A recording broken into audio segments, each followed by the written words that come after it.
제목 기적을 만든 작은 손. 인도 남부의 작은 마을, 9살 소년 라훌과 6살 동생 아르주는 서로를 의지하며 살아가고 있었다. 부모님은 몇 년 전 교통사고로 세상을 떠났고 두 형제는 할머니와 함께 어렵게 생활하고 있었다. 할머니는 노쇠하여 제대로 일할 수 없었고 형 라훌은 학교를 다니는 대신 작은 식당에서 허드레시를 하며 동생과 할머니를 부양하고 있었다. 하지만 라훌의 꿈은 컸다. 나는 꼭 공부해서 동생과 할머니를 행복하게 해줄 거야. 그는 매일 새벽 신문을 돌리고 낮에는 식당에서 일하며 밤이 되면 촛불을 켜고 동생과 함께 책을 읽었다. 그러나 현실은 가혹했다. 할머니가 병에 걸리면서 병원비를 감당할 수 없었고 집세도 내지 못해 쫓겨날 위기에 처했다. 어린 라훌은 매일 아르준을 재운 뒤 몰래 울곤 했다. 아르준에게 굶주림과 추위를 견디게 할 수는 없어.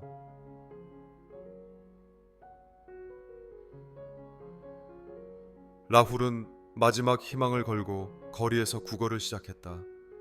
하지만 사람들은 바쁘게 지나쳤고 가끔 동정심으로 동전 몇 개를 주는 게 전부였다.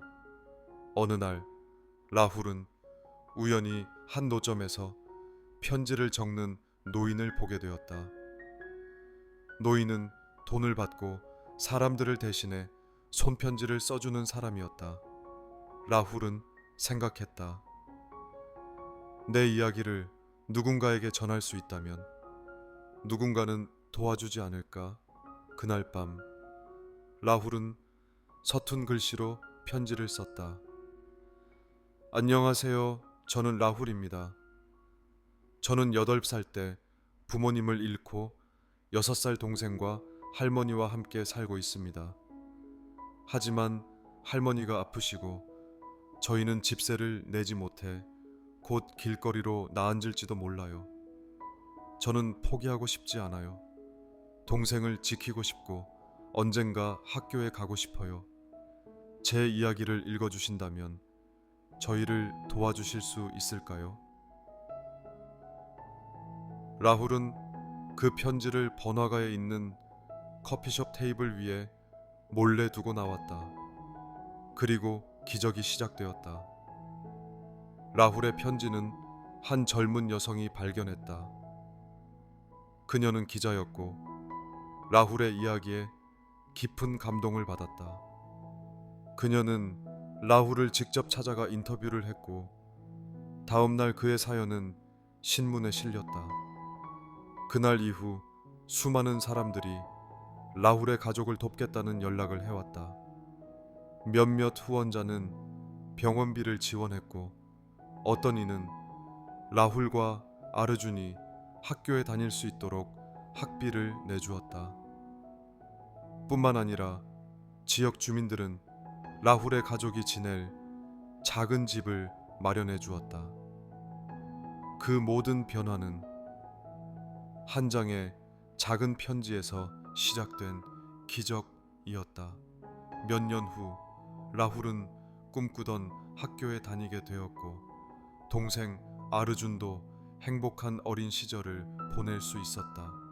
그는 더 이상 허드레시를 하지 않아도 되었고 대신 열심히 공부해 장학생이 되었다. 어느 날 기자였던 그 여성이 라훌에게 물었다. 넌 이제 어떤 꿈을 꾸고 있니? 라훌은 맑은 눈빛으로 대답했다. 저도 누군가를 돕는 사람이 될 거예요. 저처럼 힘든 아이들을 위해 희망을 주고 싶어요.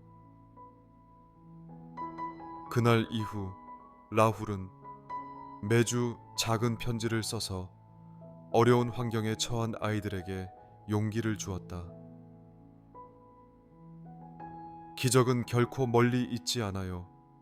누군가에게 손을 내밀면 작은 손이 또 다른 기적을 만들 수 있어요. 작은 손으로 기적을 만든 소년의 이야기는 세상에 선한 마음이 아직도 존재하며 작은 행동이 누군가에게 큰 희망이 될 수 있음을 보여줍니다.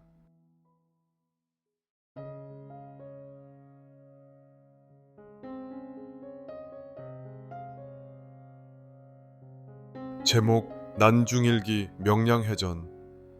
1997년 9월 15일 바람이 거세게 몰아치는 전라우 수영의 한 관사에서 이순신은 조용히 붓을 들었다.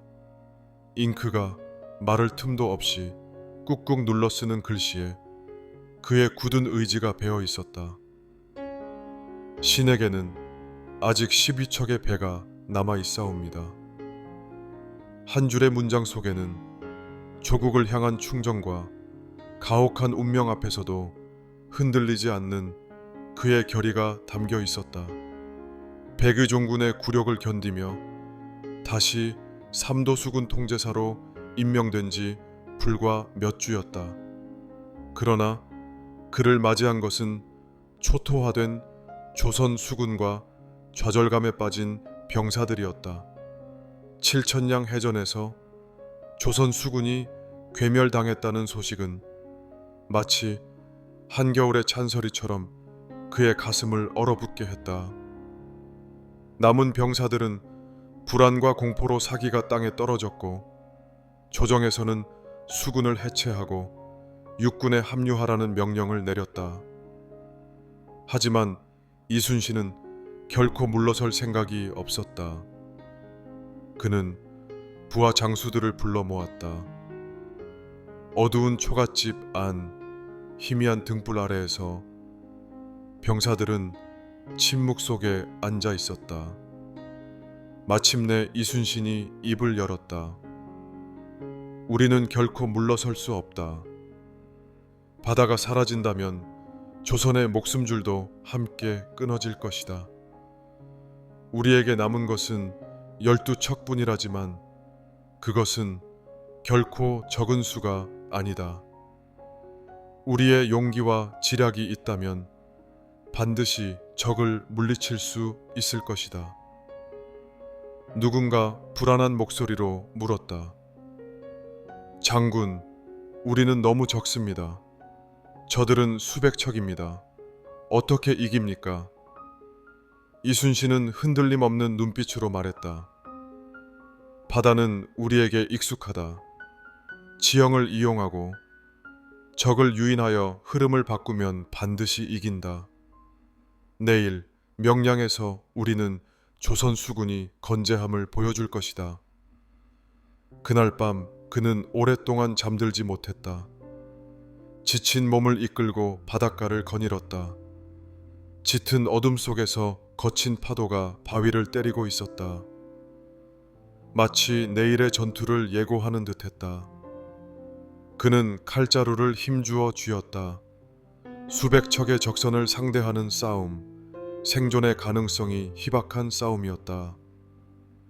하지만 이길 수 있다면 조선의 바다는 아직 살아있을 것이었다. 다음 날 아침, 명량해전이 시작되었다. 바닷물 위로 왜군의 함선들이 밀려왔다. 검은 깃발들이 하늘을 가렸고 수백 척의 함선에서 둥둥 북소리가 울려 퍼졌다. 하지만 이순신은 굳건했다. 나를 따르라. 그는 자신의 판옥선을 선두에 세웠다. 조선 수군의 배들이 명량 해협으로 빠져들었다. 이곳은 물살이 거칠고 좁아 다수의 적선이 한꺼번에 움직일 수 없었다. 그것이 이순신의 노림수였다.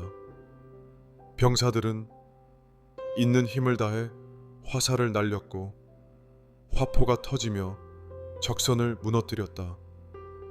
왜군은 당황했다.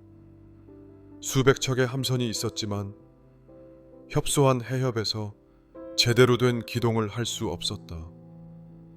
적장은 분노하며 외쳤다. 저 조선의 장군을 잡아라. 그러나 이순신은 그들보다 한 수 앞서 있었다. 그는 적의 움직임을 예측하며 배를 몰아갔고 아군의 배들은 일사불란하게 따라왔다. 적선들이 충돌하며 혼란에 빠지자 이순신은 기회를 놓치지 않고 외쳤다. 지금이다. 돌격하라. 조선 수군의 배들이 일제히 돌진했다.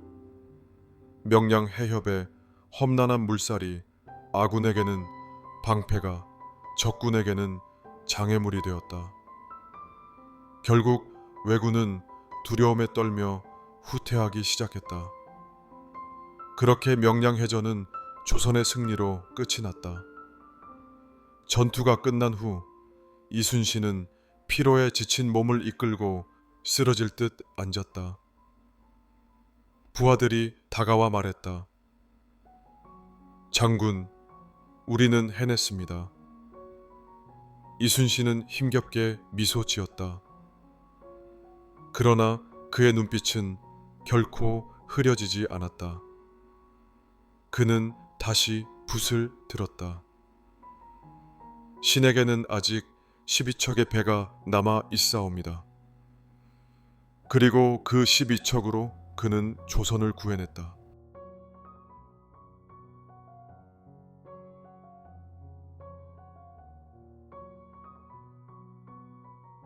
제목 암희망수기. 희망을 품고 다시 걷다. 화순전남대학교 병원 N 홈페이지에 공개된 암희망수기는 단순한 치료 과정의 기록이 아닌 삶을 되찾기 위한 환자와 가족들의 치열한 투쟁과 감동적인 극복 이야기로 가득 차 있다. 이 수기 속에서 우리는 한 여성의 사연을 만나게 된다. 김혜진 씨는 42세의 평범한 직장인이었다. 가족을 위해 열심히 일하고 주말이면 친구들과 시간을 보내며 평범한 일상을 살고 있었다. 그러나 어느 날 건강검진에서 유방암 초기 진단을 받았다. 그 순간부터 그녀의 삶은 완전히 바뀌었다. 병원에서 확진을 받고 그녀는 세상이 무너지는 듯한 절망감에 빠졌다. 왜 하필 나일까? 라는 질문이 머릿속을 떠나지 않았다. 가족에게 이 사실을 어떻게 전해야 할지, 앞으로의 삶은 어떻게 변할지 두려웠다. 남편과 두 아이의 얼굴을 떠올릴 때마다 눈물이 멈추지 않았다. 김 씨는 곧바로 치료를 시작했다. 수술, 항암 치료, 방사선 치료까지 모든 과정이 고통스러웠다. 특히 항암 치료 후 머리카락이 한 움큼씩 빠질 때마다 자신이 더 이상 예전의 자신이 아니라는 생각이 들어 괴로웠다. 하지만 남편은 그녀의 손을 꼭 잡고 말했다. 당신은 여전히 가장 아름다운 사람이야. 우리가 함께 이겨낼 거야. 그녀는 가족들의 응원 속에서 다시 한번 마음을 다잡았다. 같은 병을 겪고 있는 환우들과도 많은 이야기를 나누며 서로를 위로했다. 나만 아픈 게 아니구나 라는 생각이 들면서 조금씩 희망이 보이기 시작했다. 1년간의 힘든 치료 끝에 김 씨는 완치 판정을 받았다. 다시 건강을 되찾았지만 그녀의 삶은 이전과는 달라졌다. 병을 겪으면서 삶의 소중함을 깊이 깨달았고 무엇보다 가족과 함께하는 시간이 얼마나 소중한지를 몸소 느꼈다. 그녀는 이제 암 환자들을 위한 봉사활동을 시작했다. 자신이 겪었던 고통을 다른 사람들에게 희망으로 돌려주기 위해서였다. 그녀는 말했다. 암을 이겨낸 것이 아니라 암 덕분에 인생을 다시 돌아볼 수 있었어요. 이전보다 더 감사한 마음으로 하루하루를 살아가고 있습니다. 김 씨뿐만 아니라 많은 환자들이 자신의 이야기를 통해 희망을 전하고 있다. 암 희망 수기를 읽으며 많은 환자와 가족들이 위로와 용기를 얻고 있다. 화순전남대학교 병원은 이러한 사연을 지속적으로 공유하며 암 환자들에게 희망의 등불을 밝히고 있다. 이 수기들은 단순한 병의 기록이 아닌 삶의 이야기다. 힘든 시간을 겪고 있는 모든 이들에게 이 메시지가 전해지길 바란다. 당신은 혼자가 아닙니다. 함께 걸어갑시다.